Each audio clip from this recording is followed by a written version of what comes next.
Hello, I'm joined here today by Oliver Hart, Professor of Economics at Harvard University, winner of the 2016 Nobel Prize in Economics, and alumni of Warwick here. Thank you so much for coming.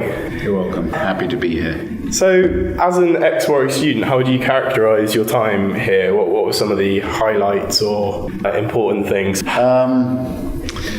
Well, it was a rather different university then. It was much smaller, and a lot of the wonderful buildings that we see now were not there. But it had a certain attraction. I mean, I think it was because it was new and small. There was also a certain excitement about it. I learned economics here. This is where I did my transition from mathematics. I'd done a first degree in mathematics at Cambridge.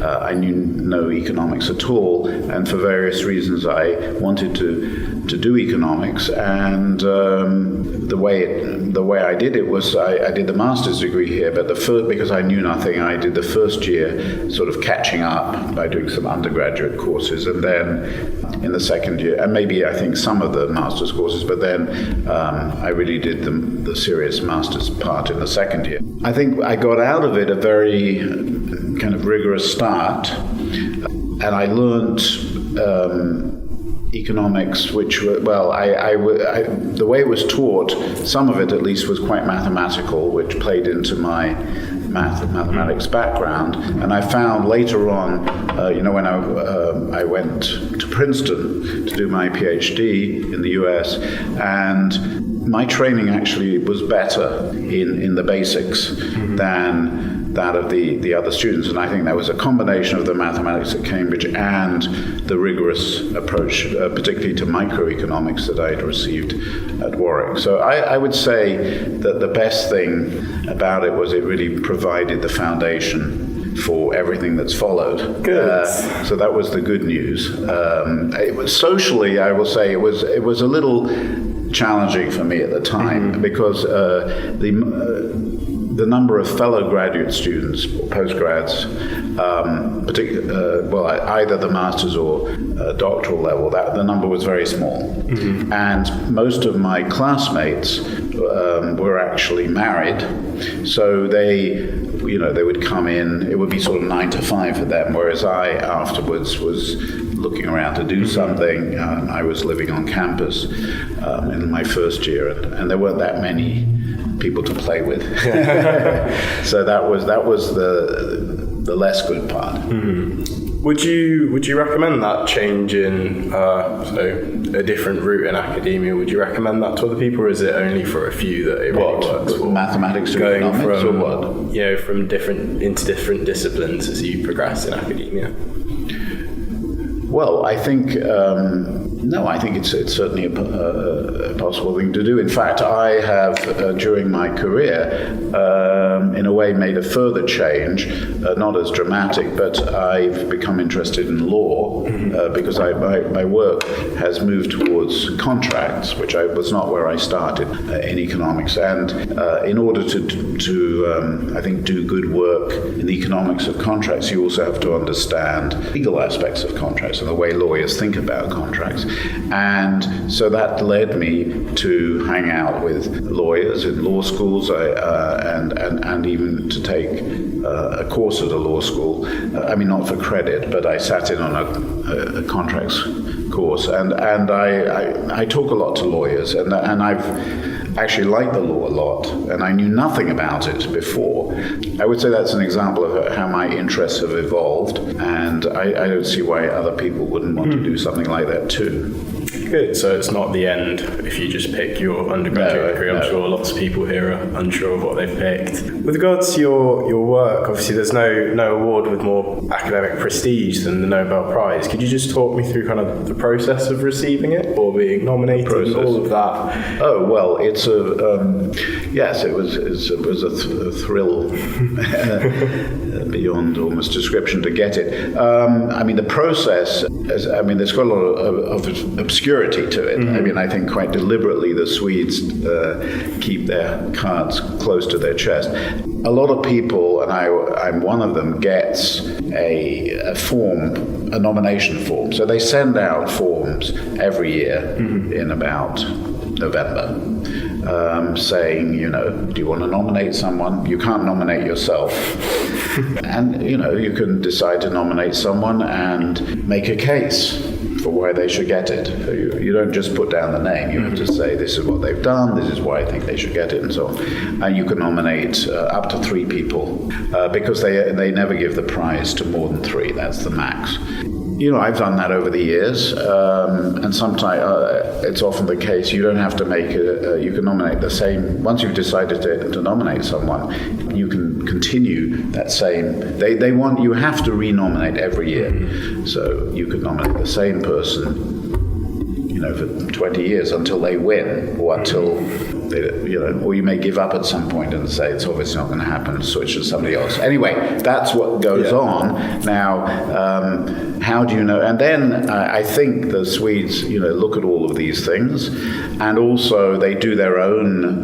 They talk to each other, the people on the committee, and they also will sometimes ask for reports on certain people, probably particularly if they get a lot of nominations for X, from these nomination forms that they send out. Then they will get more information about X, etc., etc., etc.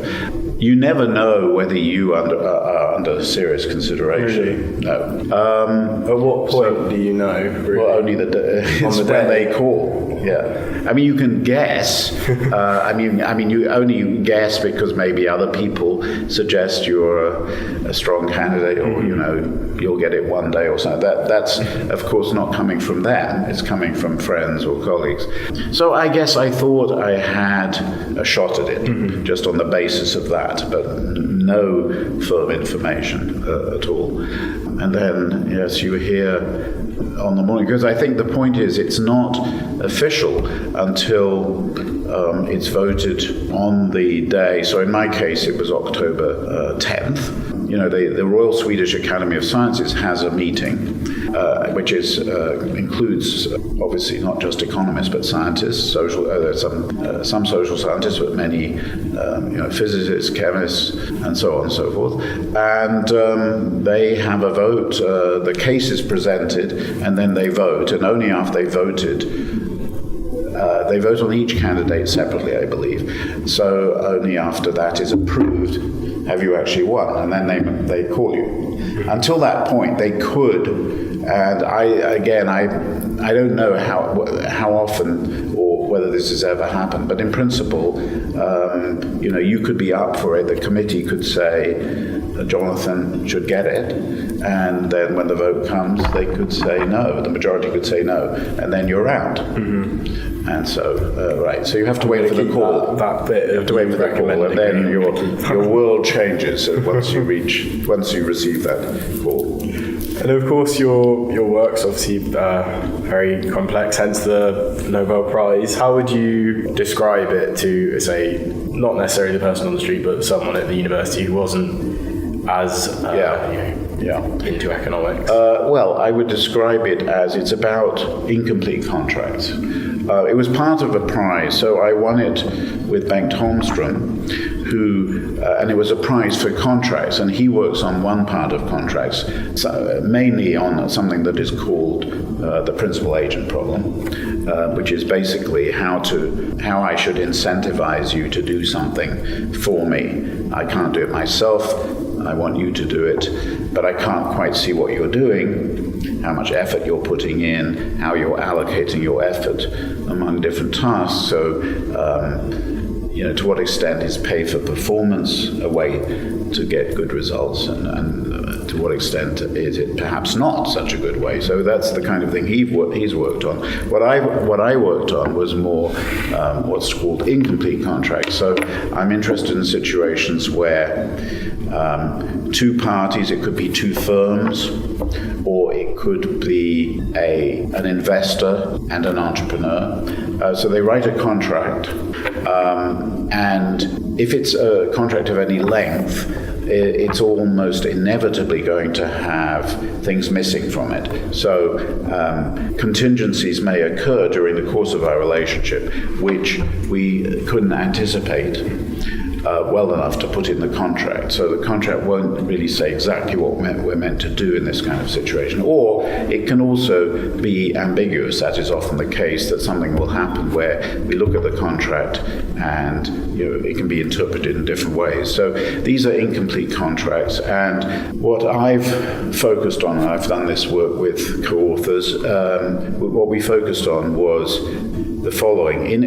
In a situation where parties write an incomplete contract, who has the right to make decisions later on where the contract didn't specify what the decision should be? So it'll be typical of an incomplete contract because it has these gaps that there'll be some discretion later on about a particular action. And then the question is, well, one of us has to be able to have the right to make that, given that the contract didn't say, and we call that residual control or residual decision rights. Who has them? And I have particularly focused on the idea that this is connected to ownership of assets. So go back to a simple example would be two firms that are in a relationship. So I give the example often of a power plant that wants to burn coal to make electricity and can locate next to a coal mine to save on the transportation costs. And this actually happens in reality. And then suppose later on there's some question about what kind of coal should be mined.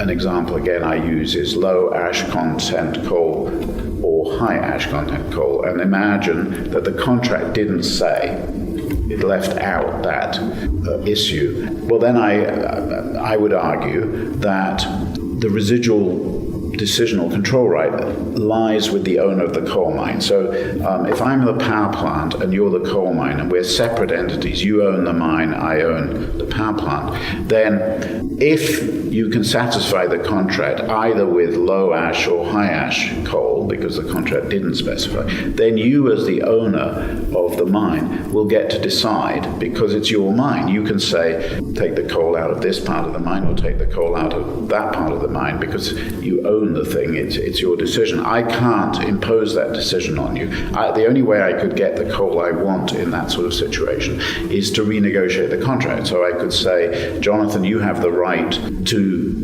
mine high ash content coal. I don't want that. I want low ash content coal. I will pay you so much to switch to the coal I want. And of course we can write a new contract and then you will have to do that. But the point is you can make me pay for that. In contrast, if it's my mine, then I get to choose. If you're simply the manager of the mine, then you don't have that residual control right. I have it as the owner of the mine. And so if I want the low ash coal, I can instruct you to mine that. And if for some peculiar reason you fail to obey my instructions, I can fire you and put someone else in who will presumably do what I want. And then again, it comes down to a property right. You have no right to continue as manager in the mine. If I don't want you to, I can remove you again because it's my mine. So my work has been how, in a world of incomplete contracts, the allocation of these residual control rights matters. It's often achieved through ownership, because we can decide at the beginning of our relationship whether we should be separate entities, you own your mine, I own my power plant, or whether I should acquire your mine and turn you into an employee. So these things can be traded, and in my work I've sort of emphasized how there's an optimal allocation of power between us in this kind of relationship, and we have to balance the fact, if I own everything, I may have too much power in the relationship. If you own everything, you have too much power. We may want something in between, or sometimes we want to go to the extremes. Just to give another example, which I think is perhaps a good one for people to understand, is go back to the investor-entrepreneur example. Suppose I'm an entrepreneur and I want to raise funds from you for some enterprise. Then it could be the case that if I retain all the control, and again we're talking about residual control because we couldn't write a good enough contract. If I have all the power in the relationship, you may think that you're not going to get your money back, because there are all sorts of things I can do which, if I, instead of paying you a dividend, I could reinvest the funds, I could pay myself too high a salary, I could continue the business I could continue as CEO even when perhaps I'm not the best person to run the venture because I have a big ego, all these sorts of things which I can do if I have all the votes, all the control rights. So you might, as a condition of investing, require me to hand over some control to you. But on the other hand, I don't want to hand all the control to you and simply to become an employee, because this venture is my baby. Let's say we may be talking about a startup where I have an idea. I want to be able to pursue it. I don't want you calling all the shots. So again, we have to try to balance this. And I, in some of my work, have studied how best to do that. So that's the sort of thing. Thank you so much for your time. Thank you very much. Thank you. Thank you.